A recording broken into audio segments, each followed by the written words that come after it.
Hello, hello, hello, everybody. It's so good that you're here. I'm Jamie King, the Director of Education and Research at American Forests.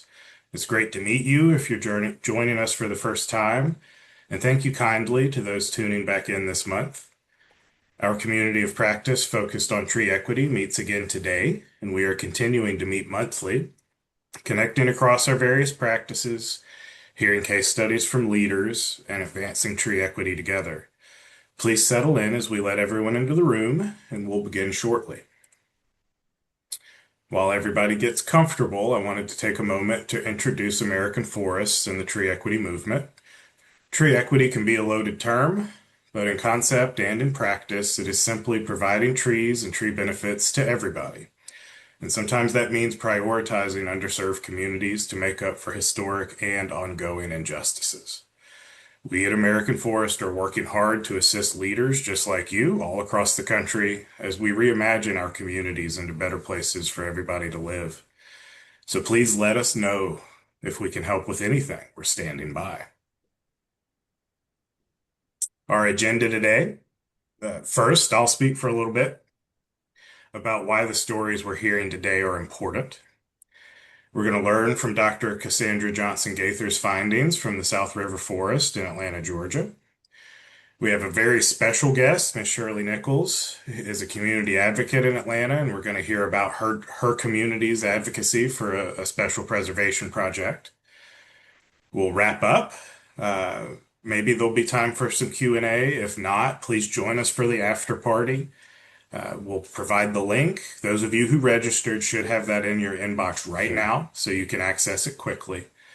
And then importantly, at the end, I'll share the link to file your information in a survey so we can file that with the ISA for your continuing education credits. If your info is not in that form, then I can't file it. So do complete it. I'll send it a few times. There will be a QR code at the end. So we'll provide enough time for everybody to do that. And now on to the stories. And this one's pretty exciting. Uh, when I was in Atlanta a few years ago for the ISA conference, I learned that the annual tree climbing competition wasn't in the city like normal, but the event was happening somewhere else. So I asked why. And the reason I heard from the Georgia Arborist Association and other locals was that Atlanta had banned recreational tree climbing in the city. And the reason was something that I hadn't heard about before, something that I wasn't tracking. The reason was something called Cop City. And that's something that had been in the news, but it had eluded me. There were protests in Cop City, tree sitters camping in the forest. So the city met this challenge by restricting tree climbing and arresting protesters. And I had to know more. I started asking questions.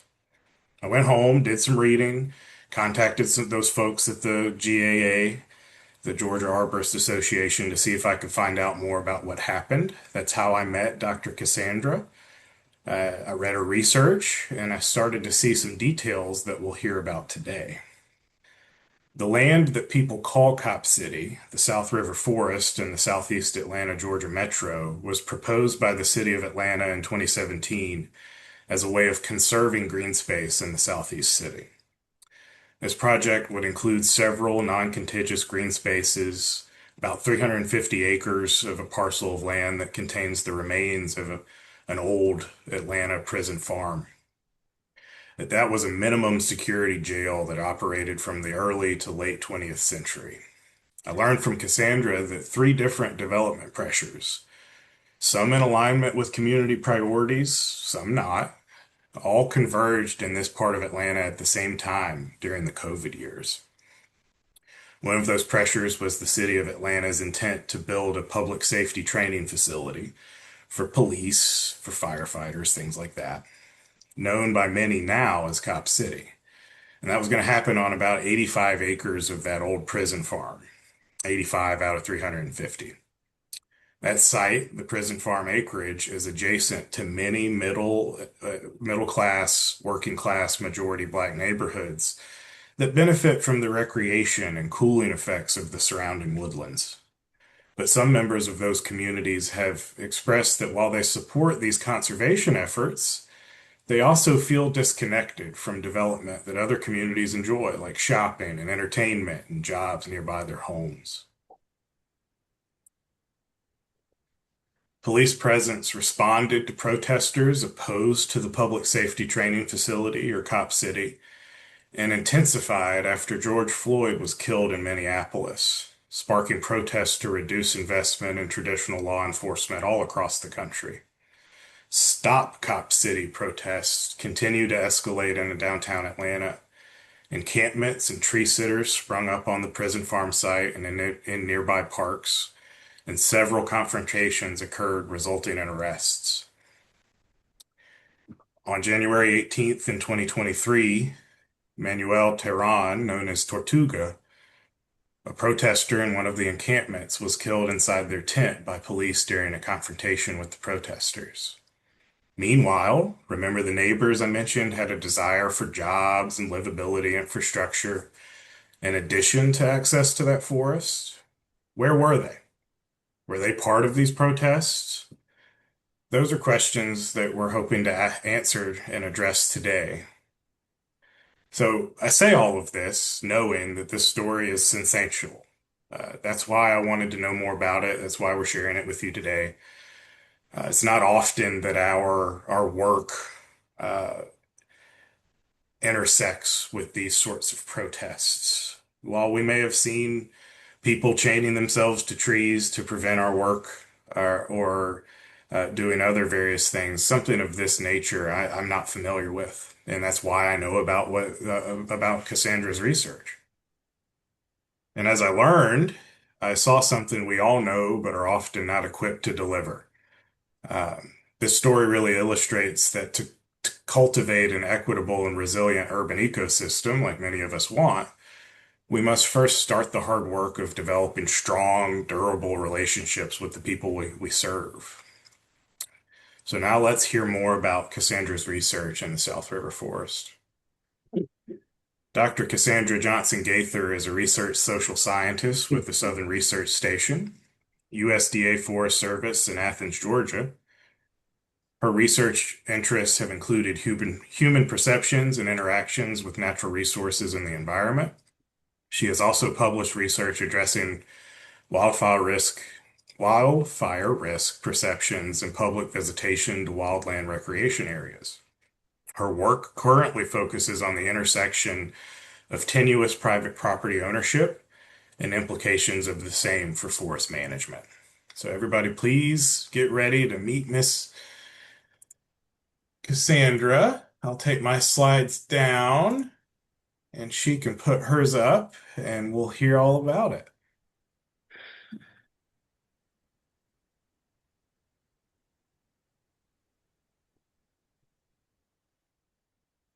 Okay. Okay. Can you hear me? Mhm. Yes, we can. Okay. Awesome. Wonderful. Okay. So, good afternoon, everyone. Again, I'm Cassandra Johnson Gaither with the U.S. Forest Service with Forest Service Research in Athens, Georgia. And before I get started, I'd first like to thank Jamie King and American Forest for extending this invitation.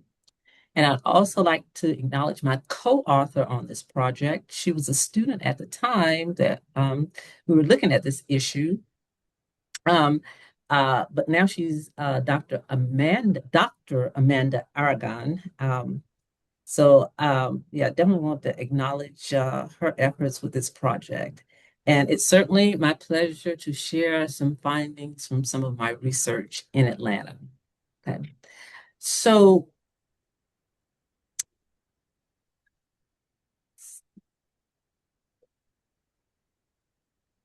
um, when I gave this talk last fall at UGA, I asked the class if anyone in the class had ever heard about either Cop City or the Defend the Atlanta Forest movement.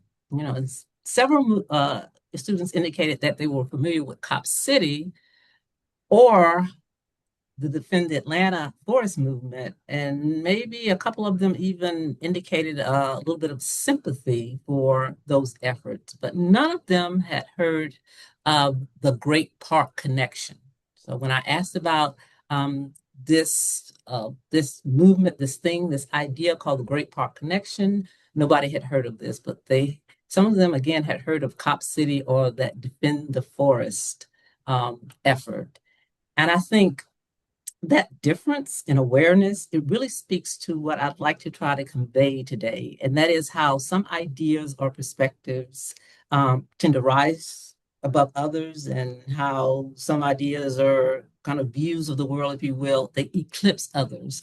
And I'd like to suggest some reasons why that may be the case.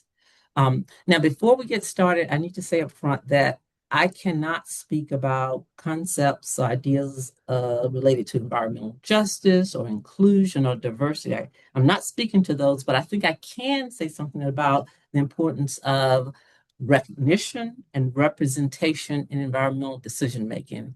And I hope that what I share today helps to achieve that aim, right? So, see if I can switch here. Right. So let's say about 10 years ago, there was an effort to I'm using this word rebrand a part of Metro Atlanta. This is South Metro Atlanta, which is at the intersection, if anybody's familiar with Atlanta. And this area is at the intersection of Southeast Atlanta, which is in Fulton County, and unincorporated Southwest DeKalb County. So it's at the intersection of these two counties. And so this was an effort, a rebranding of this area as a forest, because there's still a good amount of undeveloped land in this part of Metro Atlanta. So this rebranding effort, what I'm calling a rebranding effort or renaming effort, it came out of the 2017 Atlanta City Design Initiative, which was a planning project for the city of Atlanta. And that design process, it proposed to preserve ecologically important green spaces across the metro area, not just in South Atlanta, but across the metro area. And this effort was being promoted in anticipation of extensive or huge population growth in coming decades. And so this conservation effort or preservation effort, this renaming in South Atlanta of space, of physical space, was called the South River Forest in South Atlanta. And so this proposed South River Forest, the idea here was that it would include or encompass about 3,500 acres of land. About 1,400 acres of land had already been designated as some kind of green space, either as a preserve or city park, but with canopy cover. And so the remaining 2,100 acres or so, it would include existing residential neighborhoods, commercial, industrial operations. And the goal was that these industrial sites would eventually be repurchased by some authority and reclaimed as green spaces. So this was meant to be sort of an encompassing, integrative project that included existing land uses mixed with with these green spaces that they wanted to preserve. And so very important here is that the South River Forest, it was not a designated contiguous park. So in other words, you couldn't look at a map and, you couldn't point to a particular place on a map and go, hey, that's the South River Forest. No. Instead, the South River Forest, it was more of a concept that was demarcated by an arbitrary boundary that would officially acknowledge and link and preserve, again, non-contiguous green spaces that already existed, these neighborhoods where people lived, worked, and played, and businesses within that boundary. And so at its inception, I believe the South River Forest idea and that whole effort and campaign was supported by the Georgia chapter of the Nature Conservancy and a group that was sponsored by the Nature Conservancy called the South River Forest Coalition to promote and spearhead this whole effort. Uh, so, um, so the South River Forest, this proposed area, would have been or would be in the upper portion of the South River Forest watershed. Again, this is an area that includes portions of southeast Fulton County and adjacent southwest DeKalb County. And so this map, it shows the proposed boundary. Let's see if I can get this. You can see a little pencil here. This map shows the proposed boundary for the area. And so I guess for orientation, I'll point out that here's Fulton County on this side of, I think it's State Highway 54, Fulton County here, and DeKalb County on the east side. The area outlined in green is the border of the South River Forest. And these polygons here are some of the key polygons, some of the key green spaces that would be included in the South River Forest. And in his introduction, Jamie mentioned the old Atlanta Prison Farm. So the old Atlanta Prison Farm is just one of the green spaces, or one of the nodes. I call them nodes. It's just one of the nodes that would be in this network. Other really important like nodes in this network are Entrenchment Creek Park, Constitution Lakes, and Lake Charlotte. And Miss Shirley Nichols, after I speak, she's going to talk a lot about the establishment and creation of Lake Charlotte. And of course, Southside Park. So again, the idea was to demarcate an area that would officially sort of recognize these green spaces in this part of the metro area.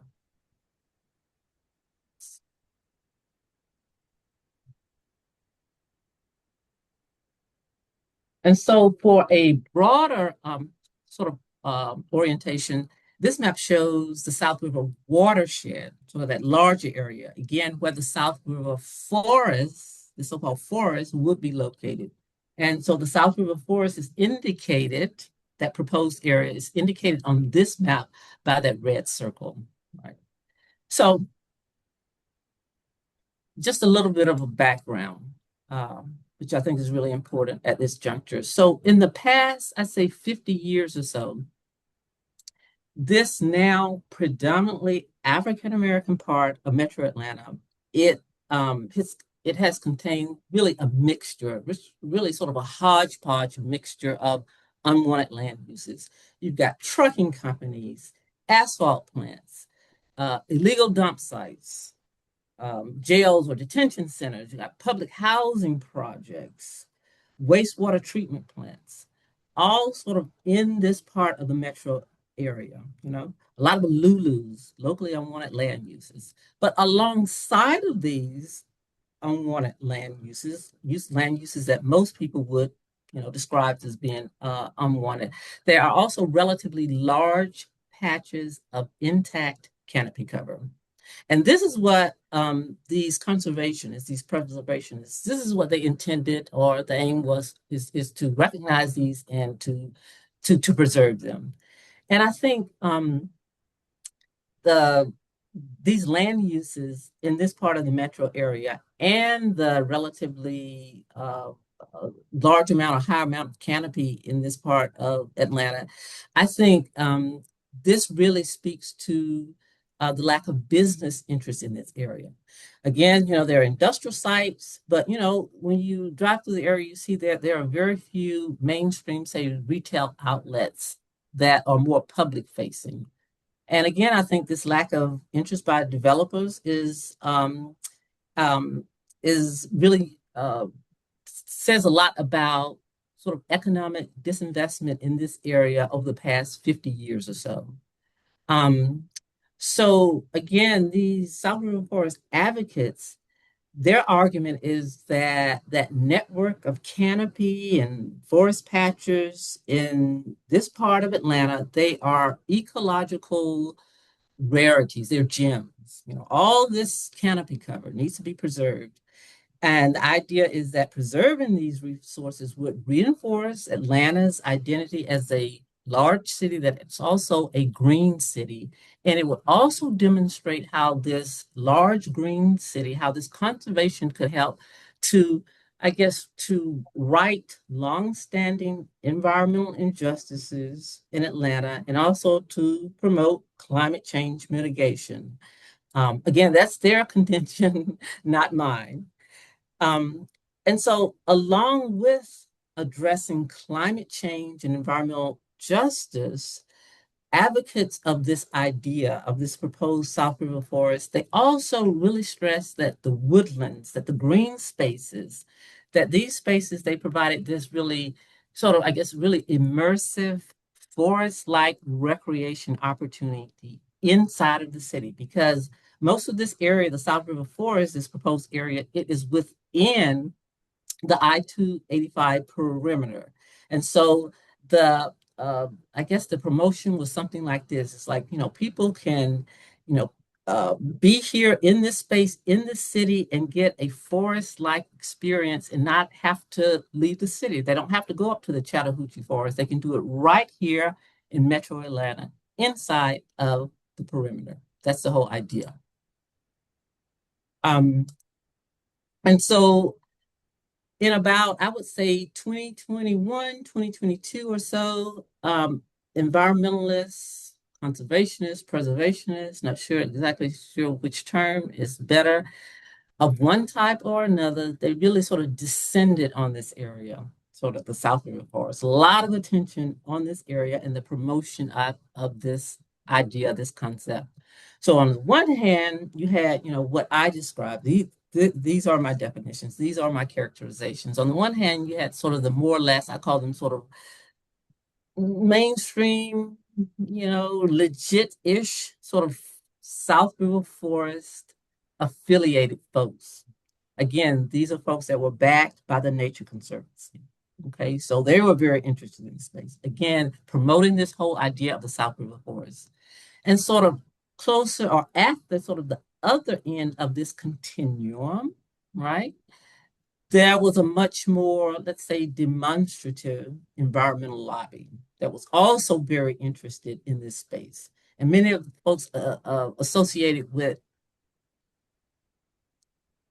in that camp, I would say, many of those activists, they were affiliated with a network called Forest Defenders. Okay.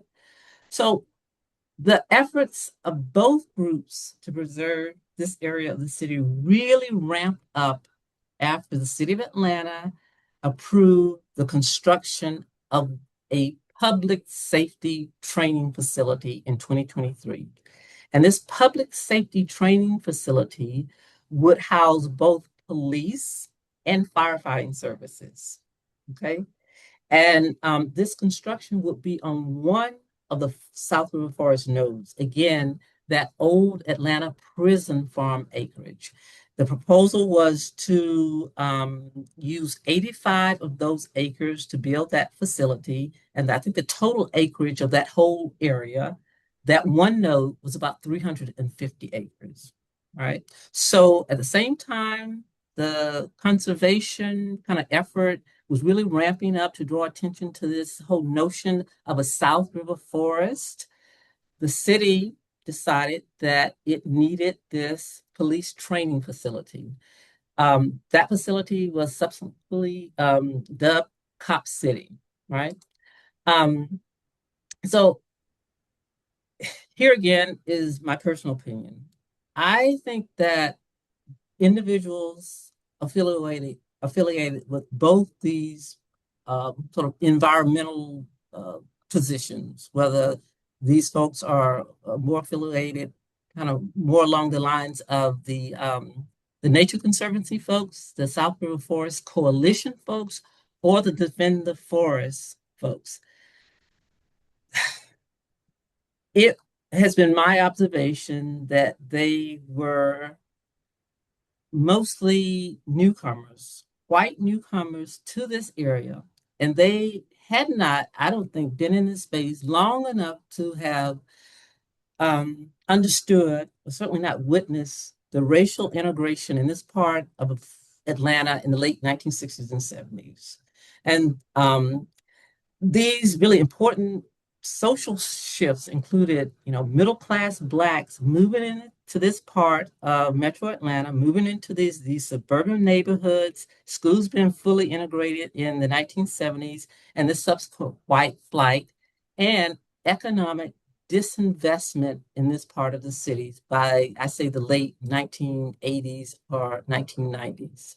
And I think that background is really important to consider when we think about the different perspectives or views on what should happen to space in this part of Metro Atlanta. Um,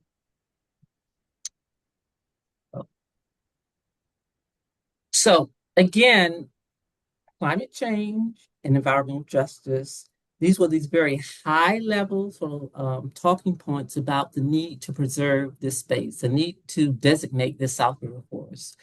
And these were sort of, these futuristic goals or ideals justifying the South River Forest designation. But like I said, also a ground level sort of selling point for the South River Forest was forest-based recreation. People can't eat climate change mitigation or environmental justice, really they can't really kind of it's not tangible. They just can't, walk or talk those things really. They can't literally like sort of feel climate mitigation or environmental justice, but they can walk in nature. And so this is also how the South River Forest was promoted to community groups. Get this forest-based experience again right here in the city. And so here's where I think problems with representation or recognition come in. I don't think that most members of any groups promoting or defending the South River Forest, neither the South River Forest Coalition promoters or forest defender folks, I don't think any of these folks paid enough attention to the ways that African Americans engage with nature. Okay, so both of these groups, in my opinion, they are, I think they assume that wildland-like settings, the same ones, you know, uh, that are included in the South River Forest nodes that they were trying so desperately to protect, preserve, and defend. They assume, I think, that these kinds of places are universally comforting and historically uncomplicated, and that they are sought after just generally by everybody. But my contention is that is not the case. So, um, so because um, research that I've done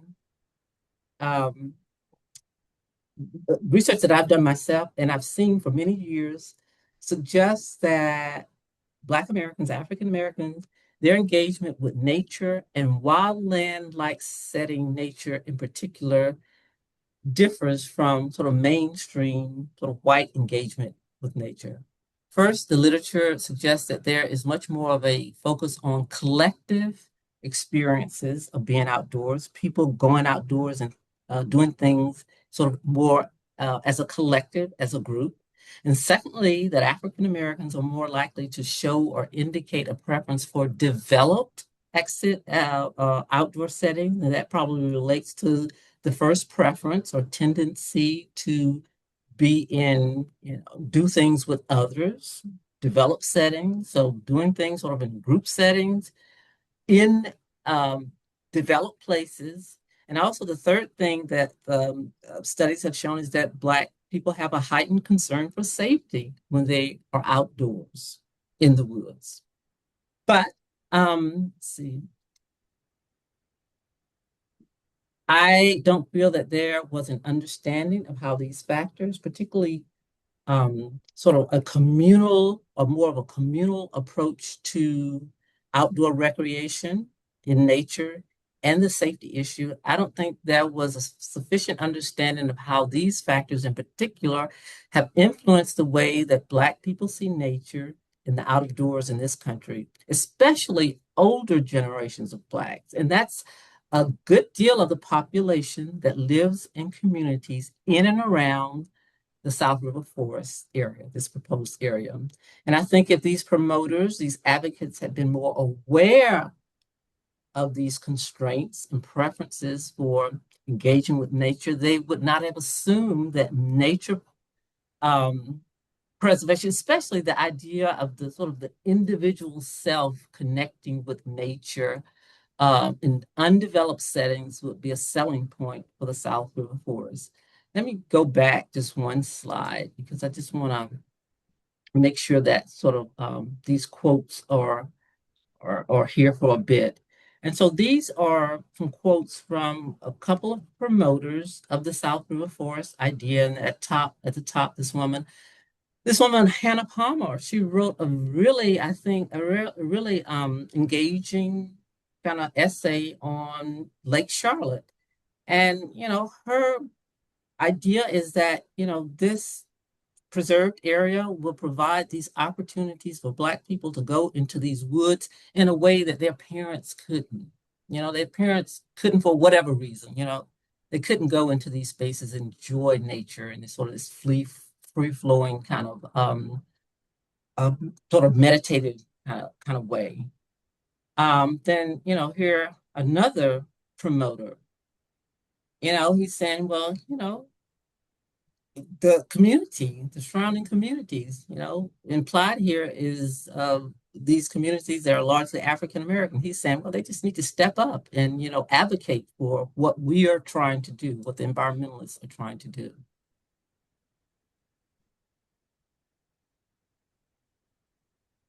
But I think the ways that Black people tend to engage with nature, I think it's really well captured here in this quote by one named Rue Mapp. I'm not sure if any of you have heard of Rue Mapp, but Rue Mapp, she founded an organization called Outdoor Afro some years ago, and this is a quote by Rue, who is African American, and she's very much an outdoor enthusiast. But even in this quote, she's saying as much as she likes to go outdoors, she finds that nature is better experienced, in group settings, right? And Bruce, she started Outdoor Afro after as a nonprofit, as a platform to engage more Black people in outdoor recreation. And she launched that group because she'd observed that often, in these, at a camping event or whatever, hiking event, she was typically the only Black person in attendance. So she wanted to create this space for, Black people getting together to go out into nature together. But again, here in this quote, she's emphasizing sort of the communal nature of that, the importance of that, right? And so I feel that not only did South River Forest promoters not understand how Black people tend to engage with nature, but I think also very importantly, I think the larger context of the area was not well understood. Now, South River Forest promoters and advocates, they talked a great deal. I really want to concede that point. They talked a great deal about, equity and economic development in this part of Metro Atlanta. They did lead with those like concerns and priorities, and they did a lot of community or attempted to do a lot of community engagement. But I think even with those ideals, um, I still think that Black preferences for both land and economic development were largely dismissed. Okay, just in terms of land usage. So at the same time that the South River Forest promoters were advocating for that designation, Black residents, this is sort of parallel, Black residents, so key Black residents who had been, I believe, in these communities for decades, they were promoting this idea of the Great Park Connection. Now, this is another controversial idea because it was backed by a movie studio owner who wanted to expand his movie studio that is or that is still in the South River Forest. This person no longer owns that studio, but it existed also within this larger area. So this person wanted to expand his operations onto land that preservationists wanted to preserve, to keep, right? And so that was a huge controversy about land exchanges between this movie studio developer and DeKalb County. I don't want to go into all the details of that. Maybe we could talk about that a little bit later. But um, this movie studio person, he switched about 50 acres of his land with 40 acres that the DeKalb County owned. And the idea was that a developed park would be created on those 53 acres. So this whole Great Park connection is also called the Michelle Obama Park. So it was called alternatively the Great Park Connection. This developed park, um, and it will be developed. But and so that really spoke to, I guess, a desire, maybe a need, a desire among these folks there, these African Americans. They wanted development. So they seemed to want development on two fronts. They wanted a park, but they wanted a park with developed amenities. And they also wanted this, they also supported the expansion of this movie studio because they were convinced that this movie studio expansion would bring much needed jobs and growth to this part of Metro Atlanta. But and there was a lot of media coverage, again, of Cop City and the Defend the Forest movement, but I never heard about this idea of the Great Park Connection. Again, this developed park rather than, a park with open land, developed park, until I reached out to a South River Forest resident. This idea of this developed park, this Great Park Connection slash Michelle Obama Park, it was not discussed in South River Forest Coalition meetings that I attended for more than a year. And it's also not included in the final reporting done on the South River Forest community engagement, that whole report out that was done by the Atlanta Regional Commission. Um, these images here on this slide, these are images that I got off of Facebook about that Park Connection campaign. And these images, they clearly indicate a lot of enthusiasm for this idea. So I don't think that um, this was support by Black folks in that area was, just limited to, a precious few, but it had pretty widespread support. You had people donating T-shirts and putting yard signs, signs in their yards promoting this idea. At the top here, at the top right, you got someone appearing before the DeKalb County Commission expressing their support for this idea. You got, I think, people in this image on the bottom right, they're gathering signatures at a local mall for this idea. So my point in all this is that this idea, the Great Park Connection, was not a small effort. I mean, these folks had created a Facebook page and so on. But this concept, this, idea of, having a developed park there, and certainly not the expansion of the movie studio. These were not things that promoters of the South River Forest took seriously. And I think it was the dismissal of these very important components of this land use that probably contributed to the lack of traction in the Black community for support of this larger South River Forest idea. So if we fast forward a bit to present, to 2026, the public safety training facility, again, the so-called Cop City, it was completed, opened last year with a ribbon cutting ceremony and all of that without much protest.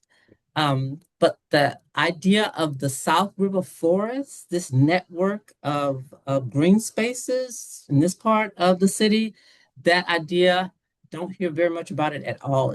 That idea seems to have died along with resistance to Cop City. The movie studio has not been expanded, but a couple of weeks ago, DeKalb County, they announced that they were starting construction of the Great Park, aka Michelle Obama Park. So that seems like a win for the folks that wanted that. And so I think in closing, I'd say again, the South River Forest idea, again, I don't think it got much momentum in the Black community because the idea, I think, was imposed on the community.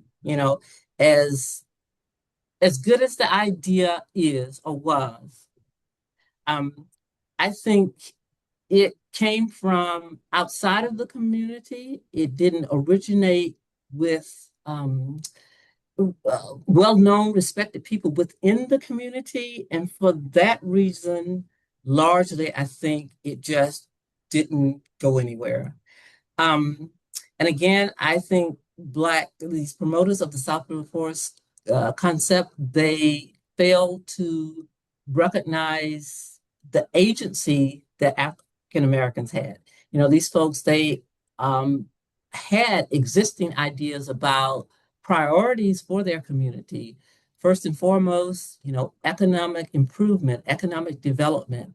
And I think it's important to understand that these folks were willing to exchange some amount of greenery, of nature for economic development. But again, this didn't align with the preservationist or the conservationist ideals, and it was squashed. Um, Sadly, the two groups never sort of came together. And at this point, I guess sort of that fissure sort of remains, and it remains to be seen how conservation in this part of the city might be able to move forward. So thanks so much, and I'll end. Thank you so much for sharing all of that knowledge, Cassandra. I really appreciate it. Just like our title, Lessons Learned, there is a lot to learn from this story, and we've only scratched the surface. Um, Moving forward, I am so excited that Cassandra recommended that we talk to Miss Shirley Nichols today because she has been deeply involved with the movement to recognize Lake Charlotte as a nature preserve in Atlanta, Georgia. Um, Miss Nichols is a community advocate that has successfully brought people together around that important cause, and I'm excited to hear her side of the story and what happened there and how it applies to what we do. So with that, I'll take this slide down so we can see Miss Shirley, and we'll hear what she has to say. Good morning, everybody. Afternoon. Um, Thanks to Cassandra and to Jamie for the invite. And they entitled this The Lake Charlotte Story. And I thought, wow, that sounds like a movie, a TV thing. So I'm real happy to be here. I'm just here to tell you a little bit about the Lake Charlotte story from my community's standpoint. I've been in the community that where Lake Charlotte is located for 50 years. It was 50 years this past November. And so we were here before the South River Forest concept ever came up, before they were talking about green space, environmental justice, before a lot of things that they happen. And we know about sustainability and jurisdiction, equity, and those were terms that had not been coined in our environment. We were mostly young Black people who were moving into a neighborhood where the white flight was heavily involved. And we were just learning. We were like, this was all new to us. We didn't come in with the idea of, oh, we got to fight for our community. We need to check and see what's going on. We moved into the neighborhood and we had young children and we wanted to raise our kids, send them to school, give them a good education so that they could advance and do better in life. And I think about it. I moved here in 1975 and I saw this sign on Forest Park Road that read Lake Charlotte. And I passed by it and I thought, wow, wonder what that is, and never really thought about it. And somewhere between the late 70s and the early 80s, one Saturday morning, and I'm sure it was in the springtime. It was a beautiful morning. The sun was shining, and I like being outside. And so I was in a habit of driving around my neighborhood to see what was over here because I came from Forest Park, which is right across the county line, but I didn't know very much about this area. And so one Saturday morning, I decided I would ride down that road and see what was down there. And so I drove down for, probably about maybe half a mile. And all of a sudden, there was this uh, opening. And it was I drove up on it just as I had decided to turn around and leave because I realized that I was down in the woods. Nobody knew I was down there. It was before cell phones and beepers and all that stuff. And I was about to back out, and I came to this big opening, and there was this beautiful lake. And there were probably 6 or 7 houses around the whole peripheral of the lake. And you could tell at some time or another they were beautiful homes, big, beautiful houses that I really wasn't accustomed to seeing. And I thought to myself, oh, what a waste. There was nobody out there. You could tell the houses were empty, they were vacant. And I thought, gee, I never, and I really turned my car around and left because I was really frightened about being down there by myself. But I never forgot what I saw and never thought that it would ever come up that where I would need to talk about it or that it would have any kind of impact on my life. And I guess in the mid 80s, I think we started smelling this horrible stench, and all of a sudden everybody in the neighborhood was complaining about it. And we brought into the play our council member, which was probably the only political people that we really had contact with, and started complaining about the smell. And what we discovered was that on the other side, and Lake Charlotte, when I saw Lake Charlotte, I only saw the lake and the houses. I had no idea how far that piece of property spanned. And so, but once we started smelling that smell and we started investigating, we found out that we had 200 acres over there, and on the other side of those 200 acres, there was a landfill. And the landfill was not in the city of Atlanta or Fulton County, it was in DeKalb County. And so our leaders and the people in our area started complaining. But because of this jurisdictional line thing that we had way back then, it was difficult for them to do very much as far as closing down the landfills or doing anything really except to complain and bring it to the attention and let that information go as high as it probably could through the system.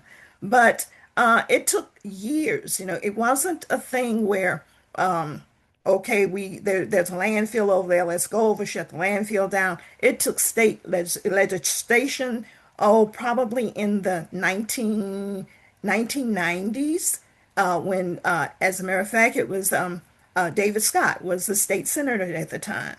And he had to introduce legislation to get them to pass laws that would that would limit the number of landfills that you could have in one spot across the state, because we found out that there were about 5 or 6 landfills that were located just across the county line from our community.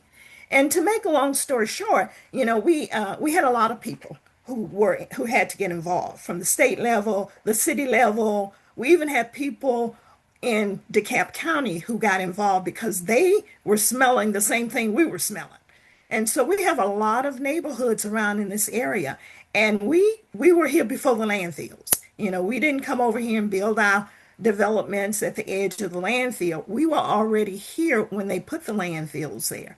So that was one of the things that strengthened our fight, is that we didn't come over without looking in the area and checking to see where we were building and what we were going to have to deal with. We were already here, and these landfills came in and encroached upon us. So, but there's just so much that happened during that time. so many people that got involved. There was so much work to be done. I think one of our strengths was that we had a newsletter and we were informing our neighborhood. There were probably about 600 houses and a couple of apartment complexes in what is South River Gardens, which is where Lake Charlotte is located. And we actually had a group of people from the outside came in to help us. And we actually rallied around what we wanted. We listed out, we wanted a clean neighborhood. We didn't know about much about the tree canopy, and we know anything about the tree canopy, but there were things that we didn't understand, but we did understand. We knew about trees. We knew the importance of trees. We knew the importance of having the forest and this vacant land. We knew that we had no idea that the time would come when people would really be looking at our community and and researching, investigating to see what they could put out here on the land that was in our community. So, excuse me. It was a lot of work for us, but it was also a learning process for us. I think when you look at Lake Charlotte now, it's a beautiful nature preserve. And we didn't know about nature preserves either. We all of this was like something that evolved over the last 30 years. We were learning, we were really educated in this particular fight. And so and now, we have this beautiful piece of land. It's 200 plus acres of natural forest that will always be a nature preserve. There are a lot of restrictions to make sure that it's kept that way. And it's what our neighborhood preferred. It was like either we take control and we get this land, which the city did purchase with the help of the Conservation Fund and the Nature Conservancy, and uh, and take ownership of it, which is what we have done. But it was not just my community, and I get a lot of credit for this, but it was not just me either. There were a lot of people, a lot of work that went involved, and so probably, I think about 2004, the landfill was ordered to close up. Not only that one, but by that time, the people in DeKalb County had risen up too. And they were fighting to get the other landfills closed up, and they were all in DeKalb County. So that helped us by them working on their side, us working on our side. We were able to get, I think most of the land, I know the two largest ones are closed. If the others are not closed, they will be closed. We don't smell that stench. We have this beautiful piece of land out there that is a forest, and we don't have to worry about anything being built on it. There were people who came to us and they wanted to build a megaplex. There were folks who wanted to build, put a huge gravel pit out there, all kinds of stuff. And we stayed on our city council member. By that time, it was Joy Shepherd, and she was really working with us. So when the city got into this green canopy thing and green space and all that, she was there hearing this information and realizing, because we were bombarding her every month about these 200 acres out here in our land that we've got to protect and something's got to be done. And so it was her efforts and the efforts of a lot of other people who got together and helped us to get to the point where the city purchased the land, laws were passed to protect it. There's just a lot that happened, but they gave me, I think, about 10 minutes. So, but I just want to tell you to come out and take a look at it. And it's, I think the thing, when I think about it now, during those 30 years, I was learning. There were a lot of things that I did not know, and our community didn't know, and we learned. Now we are a stronger neighborhood, a closer knitted neighborhood. We know how to fight for what we want, and it's when I look at it, I think, we hated that landfill, but when I look at it now, I know that had it not been for that landfill and for the problems that we were having with it, we may not have had the Lake Charlotte conservation area over here. So it's just been a great it's been a great work, I can say, and I don't know really how to explain that to you, but it's been a joy for us to be able to work on this process and to learn from it, and because it's helped us in so many other ways. And so I'm here to answer any questions or talk about anything that you like to talk to. But that's just a short overview of how we got to where we are. Thank you so much for sharing that story, Miss Shirley. That 120 people have joined this discussion today Oh, to wow. hear your story. And all of us are hoping to empower people just like you. So before we move on, I wanted to ask just one question in case for everybody who can't join the after party. Miss Shirley and Cassandra are going to join us at the after party link. But if there was one thing that a practitioner, an urban forester like those in the audience could do to help somebody who's facing a challenge just like you, that stench, what can we do to help you be heard? If you weren't already connected with city council or and what's the biggest move that we can do? I think it depends on where it is. For us being in the city of Atlanta, it was imperative that we have a connection with our local leaders. And in the city of Atlanta, you will have to be connected with your city council person who sits on the board for the with the council for the city. And that's how you get your ordinances done. That's how you get legislation. That's how you get everything. And you need to elect people who are going to support you. When people are running for office and they're making all these promises and you suspect that you have an issue in your neighborhood, it needs to come up when they are campaigning and find out whether or not those people are going to support you and at least investigate and look into what's going on and find out what the solution should be. So I think being involved with your representatives is really, to me, it's the most important part. You can argue, you can picket, you can complain, but if you don't have that support behind that person who represents you, it's gonna take another election maybe to get that right person on somebody else. But it's important. Yes, ma'am. Thank you. That's great advice. And I will wrap us up for the day. Everybody, the link for our after party so you can have your camera on and your voice heard is in the chat. Miss Shirley and Miss Cassandra will be there. So if you have questions on how to achieve what they've achieved or more questions about Cassandra's research, please join us. Additionally, in the chat is the link to register for next month's session. I'm happy to be focusing on urban wood next month. I won't be here. My colleague Yeli Garcia will be leading you. Um, we'll hear from Dr. Morgan Grove from Yale and a good friend of mine, Joe Lanin with the Virginia Department of Forestry. I've worked with Joe for 15 years, and I think that you all should join and hear his stories about utilizing urban wood. Again, the chat's in the link to register is in the chat, and you can follow this QR code. And then finally, the link to complete the survey for your CEUs is already in the chat. But I'll leave this slide up for a few seconds in case you want to use the QR code.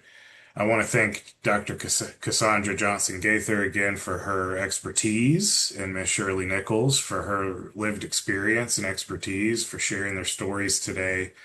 And I had a thought. I'm not sure there's another place to hear stories like this. So I feel so honored and privileged to be able to meet people like you and share these important stories and facts with people all across the country. So thank you again. Everybody, please join us at the after party. I'm taking the slides down now. That link is still in the chat. And I hope you all have a good day. I hope you join us next month. Bye now.